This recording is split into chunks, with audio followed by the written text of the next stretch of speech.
I often get asked the question of how many scales we need to learn in order to be able to play over any chord or chord progression. It's true that there are a lot of scales, each with their own name, interval formula, and musical flavour. But as we'll soon discover, we don't have to memorise the patterns for each and every one. Just to warn you, this lesson will require a fair bit of concentration, but it's by far the most efficient and least time-consuming way to get the most commonly used scales under your fingers, so you can start to make music with them. Let's begin. Take a look at this pattern. How many scales do you see? Well, if we started the scale on the lowest note in the pattern, labelling that note as 1, we have 1 scale. You may already be familiar with this as the major scale.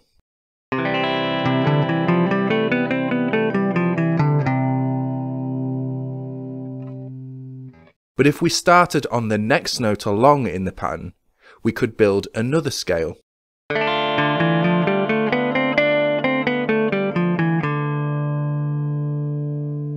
Place the one on the third note of the pattern and we get another scale.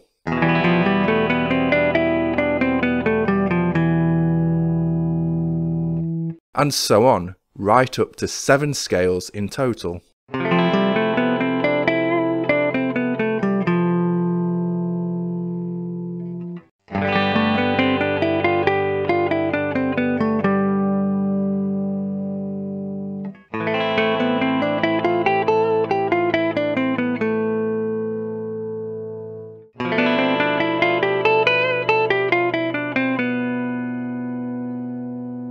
Each of these scales has its own name and function, but as you can see from this C major scale example, they are all derived from the same fundamental pattern and sequence of notes, each with its own root or starting note. What we have here are 7 modes of the major scale, but they can also be considered as 7 distinct scales in their own right.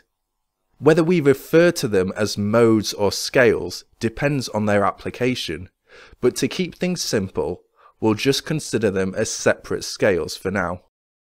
The major scale is the most commonly used scale in major key music. Natural minor, which can be seen as beginning on the major scale's 6th degree, is the most commonly used scale in minor key music. So already we have 2 scales that use the same pattern, which will have you covered for most major and minor key music. I cover how we can apply these scales musically over chords and progressions, and their unique characteristics in their individual lessons.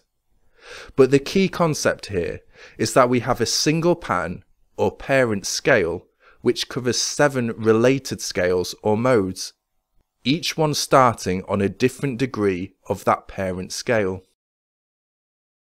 So the first thing you need to do is memorize that parent major scale pattern across the neck. I have a lesson for this on the site to help you break this down, but the aim is to be able to play the major scale starting on any of the 12 alphabetical notes. It's not as time consuming as it sounds because all we're doing is moving the fixed pattern to a new root. Therefore, you really only need to hard learn it once.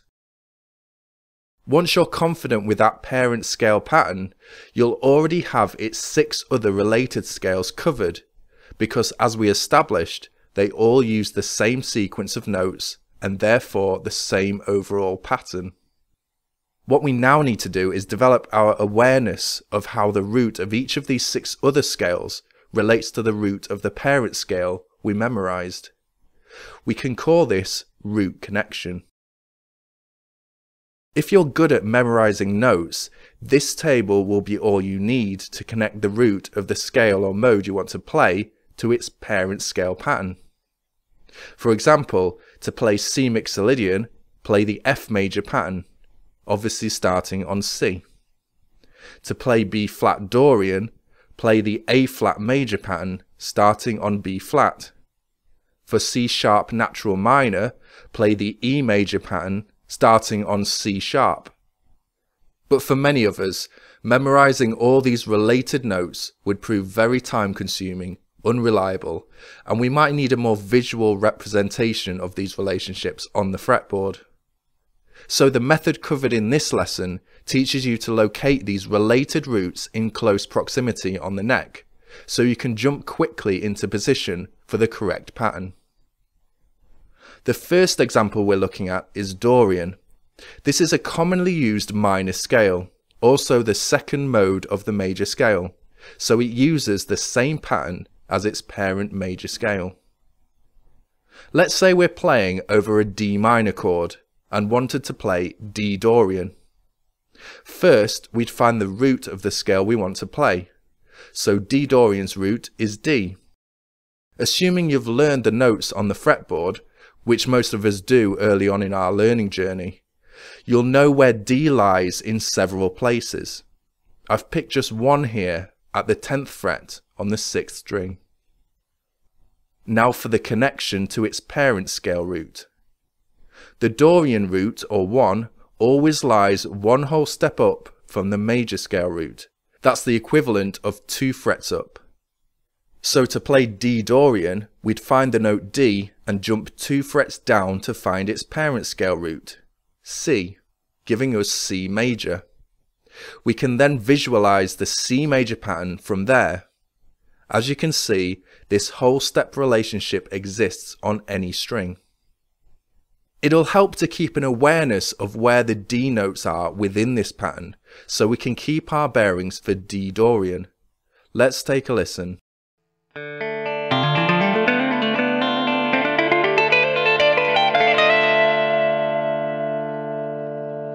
So even though we're referencing the major scale pattern, it sounds like Dorian, a minor scale, because the chord and root have changed to the major scale's second degree. To play A Dorian, we'd first find the root note of A, and then using our whole step root connection, we'd visualize the G major pattern.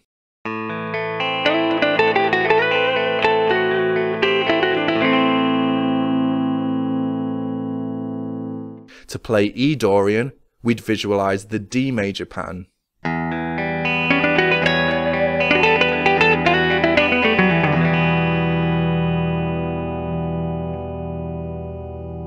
So we don't need to know all the individual notes that make up every scale in every key. We just reference the root note position against the root of its related parent scale, and we'll have its pattern covered. This is why it's important to at least know the parent scale pattern by heart, but you only need to learn it once to have all its 6 related scales covered. Moving on to another commonly used mode of the major scale, Mixolydian. Typically played over dominant 7th chords, it has a bluesy country sound. Let's say we wanted to play D Mixolydian. We'd first find the root of D, just like before.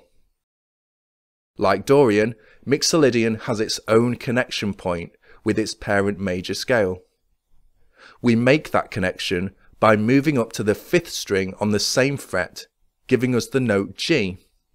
So the G major scale pattern will cover D Mixolydian. Try it. Play any part of the G major pattern over a D major chord and you'll get that D Mixolydian sound.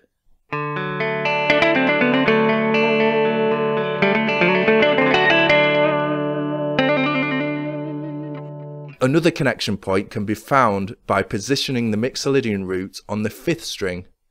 Move down 2 frets on the 6th string to find the major scale root, G. These connection points are the same no matter which root you're starting on. A Mixolydian is connected to D major. C Mixolydian is connected to F major. On the lesson page, you'll find the main connection points for all the other modes of the major scale, and modes of other scales to make up the 21 in total. But let's just take one more example. Aeolian, commonly known as the natural minor scale, is also the 6th mode of the major scale. Again, it therefore shares the same pattern as its related major scale. Let's say we wanted to play B natural minor. We'd first find the root of B. Now for the connection. Simply move up 3 frets to find the major scale root, so the D major pattern would cover B natural minor.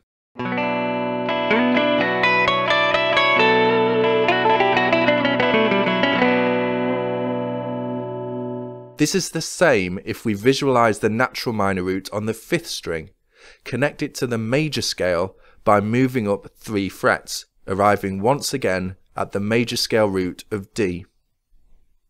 So hopefully you can see how each scale can be connected to the same major scale pattern, meaning we only have to learn one core pattern to cover 7 scales. But the title of this video mentioned 21 scales from 3. The major scale that we've just covered is one of those 3 parent scales. The other 2 parent scales are harmonic minor and melodic minor. The same process of starting the pattern on each of their degrees can be applied to these other 2 parent scales to get a total of 14 additional scales and, including major, a grand total of 21 scales. Between them, these 3 parent scales, major, harmonic minor and melodic minor, give us the most commonly used scales in rock, jazz and many other popular styles of music. I've covered the harmonic and melodic minor connection points for each of their related scales on the lesson page, but let's quickly look at and listen to examples of some of the scales they give us once we apply this root connection process.